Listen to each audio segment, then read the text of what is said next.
നമസ്കാരം. ഇഷ്ടമില്ലാത്തവരെയല്ല വെറുതെ അങ്ങ് ചീത്ത പറയുക എന്നതാണ് ചിലരുടെയെങ്കിലും രീതി. സമാനമായ ഒരു അവസ്ഥയിലൂടെ സഞ്ചരിക്കുന്ന ഒരാളാണ് വെള്ളാപ്പള്ളി നടേശൻ.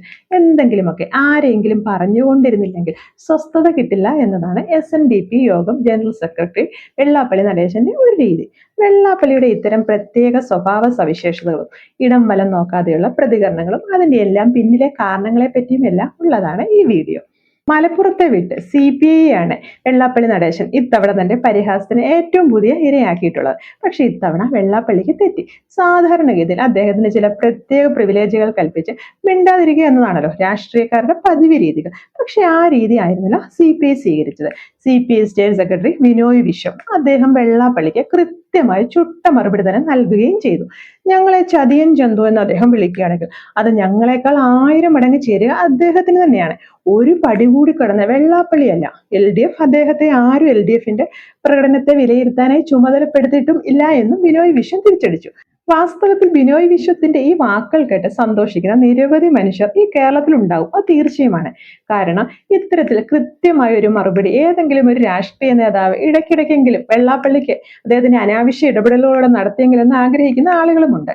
സമുദായ നേതാക്കൾ അനാവശ്യമായി രാഷ്ട്രീയ കാര്യങ്ങൾ ഇടപെടുന്നത് അവർക്ക് കൃത്യമായ മറുപടി ലഭിക്കില്ല എന്ന ആത്മവിശ്വാസത്തിൽ നിന്ന് തന്നെയാണ്. വോട്ട് ബാങ്ക് രാഷ്ട്രീയത്തെ ഭയപ്പെട്ടാണ് പലരും ആഗ്രഹമുണ്ടെങ്കിൽ പോലും പ്രതികരിക്കാതെ വിട്ടുകളയുന്നതും. വെള്ളാപ്പള്ളി CPIയെ പള്ളു പറയാനും തിരിച്ച് കണക്കിന് വാങ്ങിച്ചു കൂട്ടാനും ഇടയാക്കിയതായ ചില കാര്യങ്ങൾ ഇക്കഴിഞ്ഞ തദ്ദേശ തിരഞ്ഞെടുപ്പുമായി ബന്ധപ്പെട്ട് സംഭവിച്ചിട്ടുള്ളതാണ്. തദ്ദേശ തിരഞ്ഞെടുപ്പിൽ ഇടതുമുന്നണി പരാജയപ്പെട്ടതിൽ വെള്ളാപ്പള്ളിയോടെ മുഖ്യമന്ത്രി കാട്ടിയ സോഫ്റ്റ് സമീപനവും ഒരു കാരണമായി എന്നതായിരുന്നു CPIയുടെ വിമർശനം. ഇലക്ഷന് ശേഷം CPI അവരുടെ സ്റ്റേറ്റ് കമ്മിറ്റിയിൽ നടത്തിയ ചില വിലയിരുത്തലുകളുണ്ട്. അതെന്താണെന്ന് വെച്ചാൽ, മുഖ്യമന്ത്രിക്കൊപ്പം വെള്ളാപ്പള്ളിയും കാറിൽ സഞ്ചരിച്ച സംഭവം ഉണ്ടല്ലോ, അയ്യപ്പ സംഗമ സമയത്തെ ആ സംഭവം, അത് വലിയ തിരിച്ചടിയായെന്നായിരുന്നു CPIയുടെ വിലയിരുത്തൽ. ന്യൂനപക്ഷങ്ങളെ കടന്നാക്രമിക്കുന്ന വെള്ളാപ്പള്ളിയെ പോലെയുള്ള ഒരാളെ വലിയ പ്രാധാന്യം നൽകി ഒപ്പം കൂട്ടിയതിനെ ചൂണ്ടിക്കാട്ടി CPI പറഞ്ഞത് അത് ന്യൂനപക്ഷത്തെ LDFിൽ നിന്ന് അകന്നു നിൽക്കാനായി പ്രേരിപ്പിച്ചു എന്നായിരുന്നു. അങ്ങനെയായിരുന്നു അവർ വിലയിരുത്തിയത്. ഇതിനെപ്പറ്റി വാർത്തകളും പുറത്തു വന്നല്ലോ. ഈ വാർത്തകളാണ് വെള്ളാപ്പള്ളിയെ പ്രകോപിപ്പിച്ചത്. വിമർശനമൊക്കെ ആർക്കു നേരെയും ഉതിർക്കാം. പക്ഷെ അതുപോലെ തിരിച്ചു വരുമ്പോൾ അത് സത്യമാണെങ്കിൽ അത് കേട്ട് അതിന്റെ വാസ്തവം പരിശോധിക്കേണ്ടത്. പക്ഷെ അങ്ങനെയല്ല വെള്ളാപ്പള്ളിക്ക് ചില രീതികളുണ്ട്. വിമർശനം അദ്ദേഹത്തിന് ആർക്ക് നേരെ വേണമെങ്കിൽ കുതിർക്കാം. പക്ഷെ തിരിച്ചാരെങ്കിലും ഒന്ന് മിണ്ടിയാൽ അത് വാസ്തവമാണെങ്കിൽ പോലും മിണ്ടാൻ പാടില്ല, തനിക്ക് നേരെ ഒന്നും പറയാൻ പാടില്ല എന്നാണ് വെള്ളാപ്പള്ളിയുടെ ഒരു രീതി. അതാണ് അദ്ദേഹം തുടർന്നു വരുന്നത്. സ്വാഭാവികമായി CPI അദ്ദേഹത്തെ വിമർശിച്ചതാണല്ലോ. അദ്ദേഹം പ്രകോപിതനായി. CPIയെ ചതിയൻ ചന്തുവിനോടാണ് അത് ഉപമിച്ചത്. ചാടിക്കടിക്കാനും ചെന്നു. കൂട്ടത്തില് അദ്ദേഹം മുഖ്യമന്ത്രി ഒന്ന് പുകഴ്ത്താനും ഈ ഒരു അവസരം ഉപയോഗിച്ചു. അതായത് CPIയെ ചാടിക്കടിക്കുക, മുഖ്യമന്ത്രി ഒന്ന് പുകഴ്ത്തുക. അപ്പൊ അദ്ദേഹം ആ ഒരു രീതി അങ്ങ് പ്രയോഗിക്കുകയും ചെയ്തു. CPI ചതിയൻ ചന്തുവിനോട് ഉപമിച്ചുകൊണ്ട് അദ്ദേഹം തന്റെ രോഷം അവസാനിപ്പിക്കുകയും ചെയ്തു. പക്ഷേ പതിവ് പോലെയൊക്കെ സാധാരണ രാഷ്ട്രീയക്കാർ ചെയ്യുന്നത് പോലെ കിട്ടിയത് വാങ്ങി വിധേയഭാവത്തിൽ തലകുമ്പിട്ട് പോകാനൊന്നും CPI തയ്യാറില്ല. കണക്കിന് തന്നെ അവർ തിരിച്ചു നൽകുകയും ചെയ്തു. ഒരു കാലത്ത് വെള്ളാപ്പള്ളി അദ്ദേഹത്തിന്റെ ഒരു പ്രസ്താവനയ്ക്ക് കൃത്യമായി മറുപടി നൽകിയ ഒരു നേതാവായിരുന്നു നമ്മുടെ മുഖ്യമന്ത്രി പിണറായി വിജയൻ. മാൻഹോളിൽ കുടുങ്ങിയ 2 തൊഴിലാളികളെ രക്ഷിക്കാനുള്ള ശ്രമത്തിനിടെ മരണപ്പെട്ട ഓട്ടോ ഡ്രൈവർ നൌഷാദ് അദ്ദേഹത്തിന്റെ കുടുംബത്തിന് 10 ലക്ഷം രൂപ നഷ്ടപരിഹാരം നൽകിയ ആ സംഭവം, അതന്ന് UDF സർക്കാരായിരുന്നല്ലോ അധികാരത്തിലിരുന്നത്. ഈ UDF സർക്കാരിന്റെ ഈ നടപടിക്കെതിരെ വെള്ളാപ്പള്ളി നടത്തിയത് വലിയ വർഗീയ പരാമർശങ്ങളായിരുന്നു. അതെല്ലാവർക്കും ഓർമ്മയുള്ള ഒരു കാര്യമാണ്. അന്ന് CPIഎമ്മിന്റെ പോളിറ്റ് ബ്യൂറോ അംഗമായിരുന്നു പിണറായി വിജയൻ. അദ്ദേഹം അന്ന് വെള്ളാപ്പള്ളിയെ കടന്നാക്രമിക്കുകയായിരുന്നു ഈ പരാമർശങ്ങളുടെ പേരിൽ. എല്ലാ വർഗീയ ഭ്രാന്തന്മാരെയും മറികടക്കുന്നു എന്നായിരുന്നു അദ്ദേഹം വെള്ളാപ്പള്ളിയെ പറ്റി പരാമർശിച്ചത്. PHP നേതാവ് പ്രവീൺ തൊഗാഡിയെ അദ്ദേഹവുമായിട്ടാണ് വെള്ളാപ്പള്ളിയെ പിണറായി വിജയൻ അന്ന് താരതമ്യപ്പെടുത്തിയതും. അതായത് പ്രവീൺ തൊഗാഡിയാകാനുള്ള ശ്രമങ്ങളാണ് വെള്ളാപ്പള്ളി നടത്തുന്നത് എന്നായിരുന്നു പിണറായി വിജയന്റെ വിമർശനം. പിണറായിയുടെ ഭാഗത്ത് നിന്ന് ഉണ്ടായ ശക്തമായ പ്രതികരണം അത് പക്ഷേ ഇപ്പോൾ അത് കാണുന്നില്ല. അന്നത്തെ KPCC പ്രസിഡന്റ് VM സുധീരൻ അദ്ദേഹവും പ്രവീൺ തൊഗാഡി എന്നാണ് വെള്ളാപ്പള്ളിയെ വിശേഷിപ്പിച്ചത്. വെള്ളാപ്പള്ളിയെ ശക്തമായ ഭാഷയിൽ എല്ലാ കാലവും വിമർശിച്ചിട്ടുള്ള ഒരു രാഷ്ട്രീയ നേതാവ് കൂടിയാണ് VM സുധീരൻ. ഇവർക്ക് തമ്മിലിടയിലുള്ള പ്രശ്നങ്ങൾ നമുക്കെല്ലാം അറിയാവുന്ന കാര്യമാണ്. എന്നാൽ വർഷങ്ങൾക്കിപ്പുറം, അതായത് വെള്ളാപ്പള്ളിയെ പ്രവീൺ തൊഗാഡിയോട് പിണറായി വിജയൻ വിമർശിച്ചതിന് ശേഷം ഒരു 10 വർഷമൊക്കെ കഴിഞ്ഞിട്ടുണ്ട്. ആ സമയത്താണ് മലപ്പുറം ജില്ലയെ വെള്ളാപ്പള്ളി ചിത്രീകരിച്ച ഒരു രീതി വലിയ വിവാദമായത്.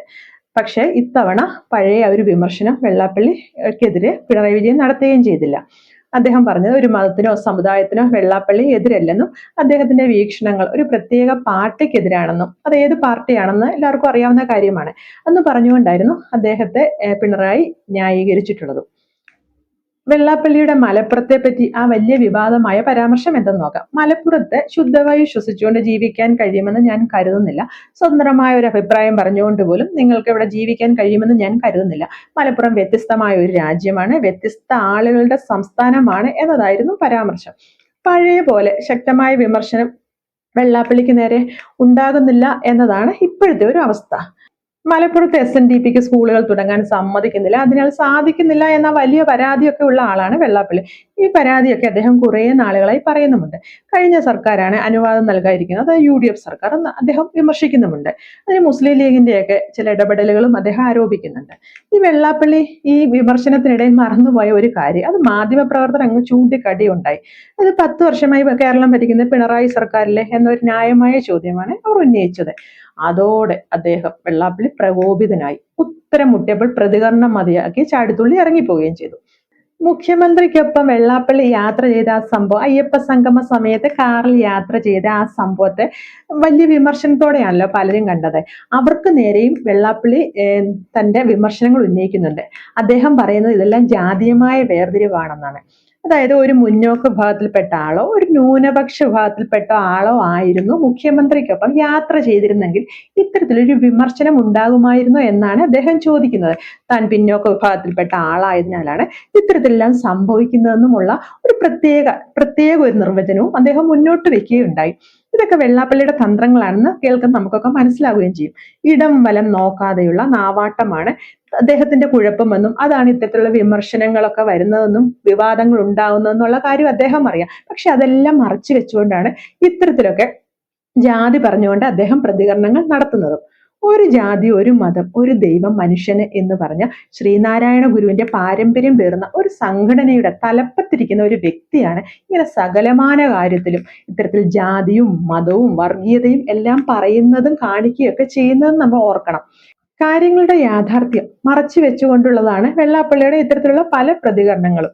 വെള്ളാപ്പള്ളിയുടെ ഈ വർഗീയത വിളമ്പുന്ന പല പ്രതികരണങ്ങൾക്കും ഒക്കെ കൃത്യമായ ഒരു മറുപടി നൽകുന്നില്ല. വർഗീയതയ്ക്കെതിരെ നിലകൊള്ളുന്നു എന്ന അവകാശവാദം ഉന്നയിക്കുന്നവർ പോലും അലംഭാവം കാണിക്കുകയാണ് ചെയ്യുന്നതും. ഇപ്പോഴതാണ് നമ്മൾ കാണുന്നതും. മുതിർന്ന ഒരു സമുദായ നേതാവ് എന്ന സ്ഥാനം എന്തും വിളിച്ചു പറയാനുള്ള ലൈസൻസായി സ്വയം കണക്കാക്കുമ്പോൾ, അതെല്ലാവരും വകവെച്ചു കൊടുക്കുമ്പോൾ അതിന്റെ അനന്തരഫലം ആരും ശ്രദ്ധിക്കുന്നത് പോലുമില്ല. ചിലർക്കു മാത്രമായി എന്തും പറയാനുള്ള അധികാരവും അവകാശവും ഒന്നും പതിച്ചു നൽകേണ്ട ഒരു കാര്യവും ഈ കേരളത്തിലില്ല. കേരള രാഷ്ട്രീയത്തിൽ ഒരു പ്രത്യേക സ്ഥാനമുണ്ട്, അല്ലെങ്കിൽ അത്തരത്തിലൊരു പരിവേഷമെല്ലാം ലഭിക്കണം എന്ന ആഗ്രഹമുള്ള ആളായിരിക്കാം വെള്ളാപ്പള്ളി. അതുകൊണ്ടാണ് സ്ഥാനത്തും അസ്ഥാനത്തുമല്ല അദ്ദേഹം കേരള രാഷ്ട്രീയത്തിൽ തലതൊട്ടപ്പൻ കളിക്കാനായി ശ്രമിക്കുന്നത്. ജനസംഖ്യാടിസ്ഥാനത്തിൽ വലിയൊരു സംഘടിത ശക്തിയായ ഒരു സമുദായത്തിന്റെ പിന്തുണ അല്ലെങ്കിൽ നിയന്ത്രണ അധികാരം തന്നിലാണ് ഇരിക്കുന്നത് എന്ന ഒരു ഭാവം മുൻനിർത്തിയാണ് കേരള രാഷ്ട്രീയ കളത്തിൽ ചാടിയിറങ്ങി അദ്ദേഹം തിട്ടൂരങ്ങൾ ഇറങ്ങാനായി മുതിരുന്നതും. കമ്മ്യൂണിസ്റ്റ് ആയാലും കോൺഗ്രസ് ആയാലും BJP ആയാലും തന്നെ ഒന്ന് കാര്യമായി പരിഗണിക്കണം എന്നതാണ് വെള്ളാപ്പള്ളിയുടെ ഒരു ലൈൻ.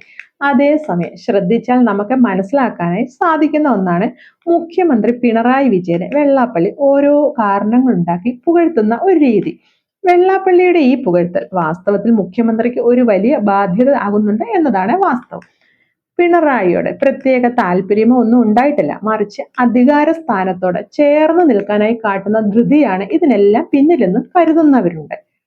കോൺഗ്രസ് ഇങ്ങനെ ചെയ്യണം, CPM CPI ഇങ്ങനെ ആയിരിക്കണം, മുസ്ലിം ലീഗ് അങ്ങോട്ട് നീങ്ങി നിൽക്കണം, മലപ്പുറം ജില്ല കേരളം വിട്ട് ഓടിപ്പോകണം എന്ന തരത്തിലല്ല വെള്ളാപ്പള്ളി വായിൽ തോന്നിയതെല്ലാം വിളിച്ചു കൂവുമ്പോൾ അദ്ദേഹത്തോട് മിണ്ടാതിരിക്കാൻ ആർക്കെങ്കിലും ഒന്ന് പറയരുതോ എന്ന് പോലും സാധാരണക്കാർ ആഗ്രഹിച്ചു പോയ നിരവധി സന്ദർഭങ്ങളും ഉണ്ടായിട്ടുണ്ട്. കോൺഗ്രസിൽ മുഖ്യമന്ത്രിയാകാൻ യോഗ്യത ആർക്കെന്ന കാര്യത്തിൽ നിർദ്ദേശങ്ങൾ വെക്കാൻ വെള്ളാപ്പള്ളി മുന്നോട്ട് വരുന്നത് നമ്മൾ കണ്ടതാണ്.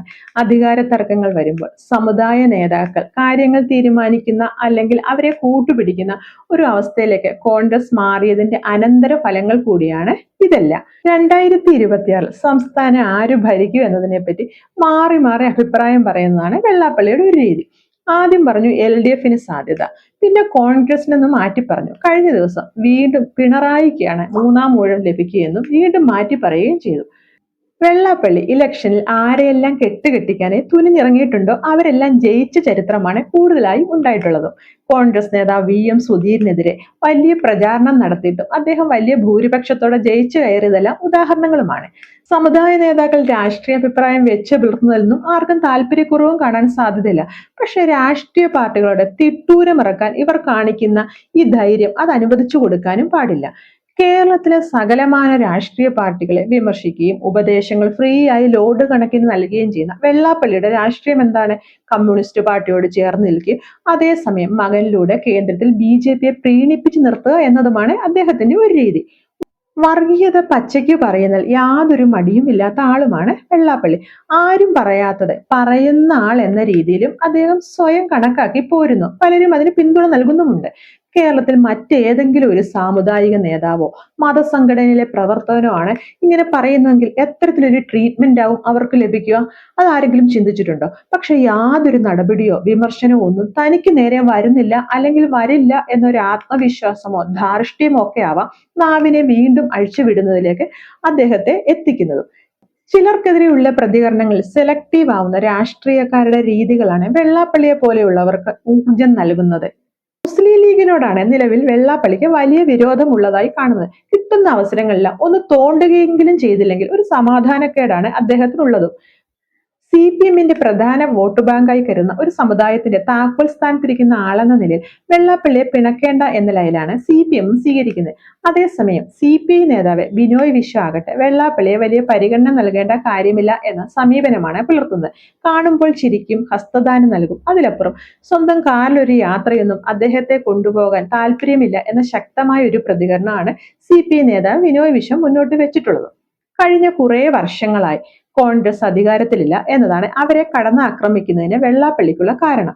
കാറ്റു മാറി വീശിയ നടേശനും മാറുമോ എന്നതല്ല മുൻകാല രീതികളെ മുൻനിർത്തി മനസ്സിലാക്കാനായി സാധിക്കും.